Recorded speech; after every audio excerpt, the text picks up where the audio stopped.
And now we have from across the pond another speaker for the Truth Mind Reality Conference.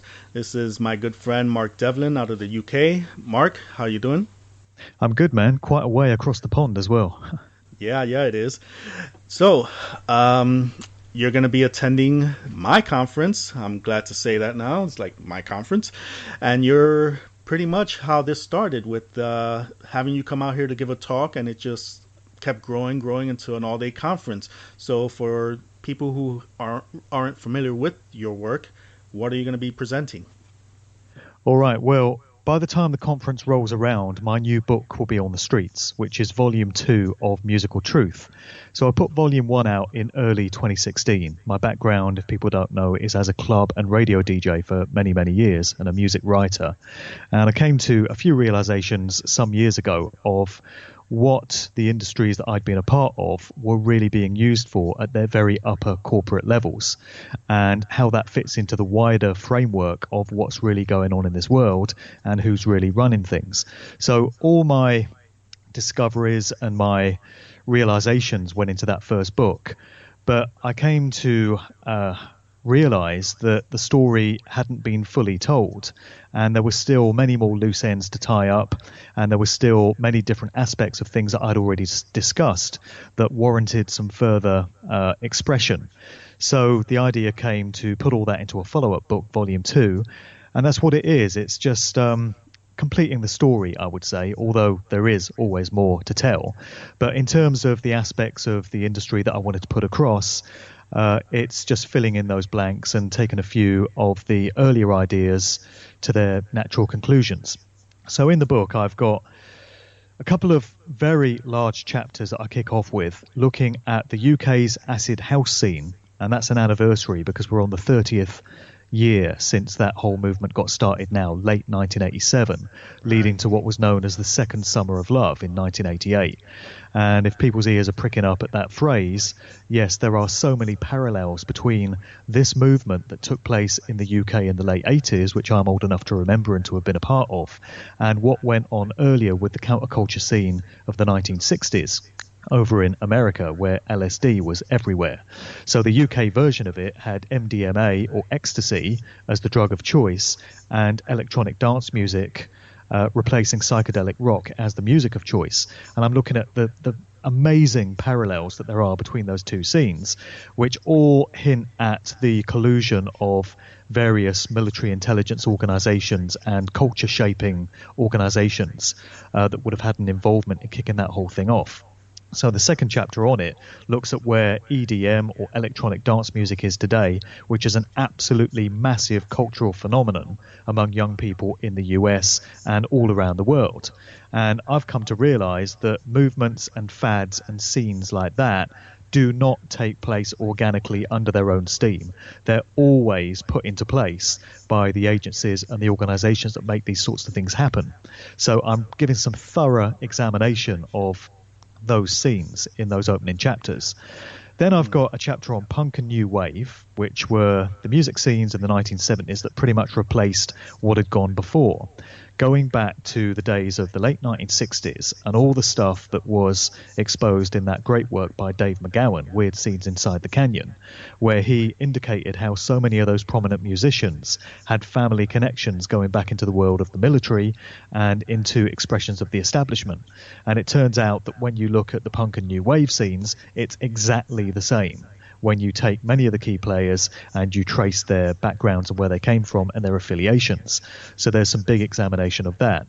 Other areas in the book include looking at the strange deaths of Prince and George Michael in 2016.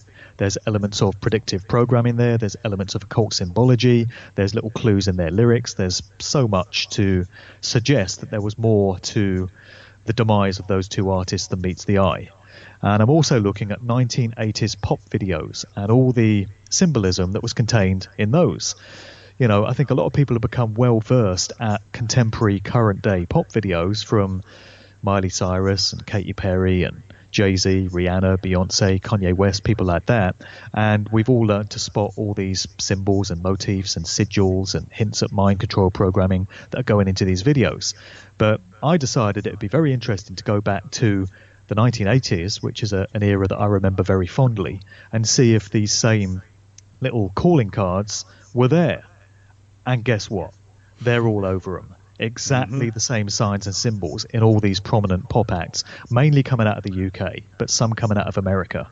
And so I'm detailing many of those videos in the upcoming book as well. So in the talk that I'll be doing at Truth Mind Reality, I'm going to be presenting some elements of all of that and some little bits and pieces that are going into the book. But the overall theme is going to be one of culture creation, social engineering, and lifetime actors, and how all that plays out. Great. And so your book should be available the beginning of the year, and you should possibly have some copies at the conference for sale. Yeah, the idea is that I'm going to have a batch of books with me. So it's going to be in the same formats as Volume 1. There'll be a hardback, a paperback, also a Kindle version. And I'm going to be narrating a version of this book as well. It's going to be a full audio version of the book for people that like to get their information in audio form, maybe as they drive around or work. And you and That's I have me. discussed how we get our information and our education Yes. at work, which is a great way to do it. I drive around all day and I have a pile of CDs which I absorb and devour as I go about my business. And I know that you listen to information in the same way. So I'm going to be presenting the new book in audio form for people that like to do that. Excellent. So I guess you know what format I'm going to be ordering the book in. Yeah. So, and the All right. title of my talk is going to be No More Heroes. And I'm not saying no more heroes in that I'm lamenting the fact that there are no more heroes and I think we should have more. I'm saying no more heroes in the sense that we need to stop having heroes.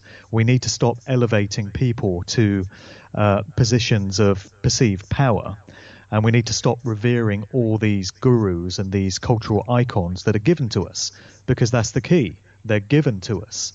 People might think that these individuals rise to the top of their professions, whether they're consciousness or spiritual gurus, whether they're musicians, whether they're actors, whether they're business leaders like Bill Gates, somebody like that.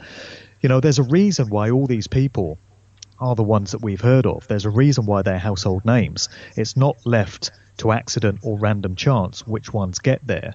They're placed there, and they're put there to have an effect on culture, to have an effect on our perceptions, our values, our belief systems, and they're playing a role.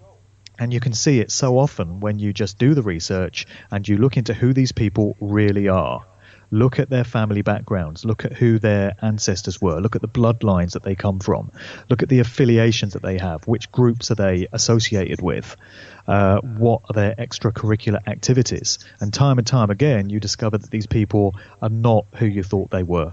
So the only way to avoid getting caught out and deceived and let down time and time again by these people, and how many of us have been, you know, how many of us have had somebody that we've put up on a pedestal, we've looked up to, we've respected.